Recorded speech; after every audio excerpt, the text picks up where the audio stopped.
ఈ కొలతలు కానీ బాగా కానీ తెలుసుకోగలిగితే, ఈ కొలతలను తెలిస్తే ఇవి ఛందస్సులు కింద పనిచేస్తారు.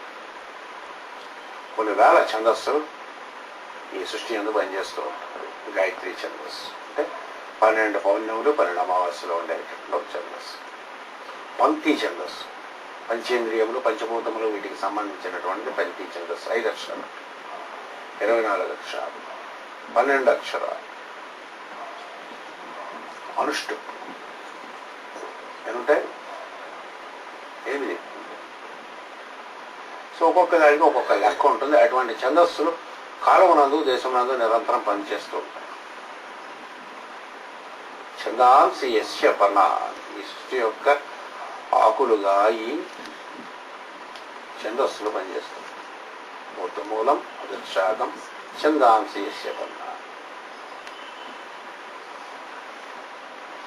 ఈ కొలతలు ఎలాగుంటాయంట, మనిషి ఇంకొక మనిషిని చూడాలంటే, ఇంకొక రకంగా చూడాలంటే కీబోర్డ్ ఉంటుంది. అక్కడి కీబోర్డ్ అంటారు మెషకర్. Sound, colour, shape, colour and number. కొమ్మముడి అన్ని మోస్ట్ ఇంపార్టెంట్ నెంబర్. నెంబర్ మా ఏమిటి పని చేస్తుందంటే, ఫోన్ చేయాలంటే నెంబర్ ఉండాలి. బ్యాంక్ అకౌంట్ ఇప్పుడు ఏదో ఏటీఎం కార్డు తీయాలంటే నెంబర్ ఉండాలి.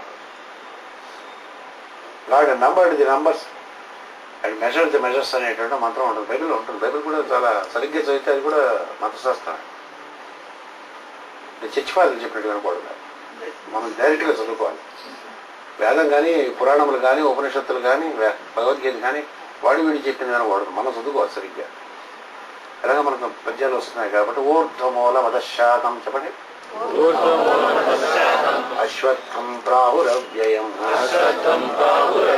ఛందాంసి యస్య పర్ణాని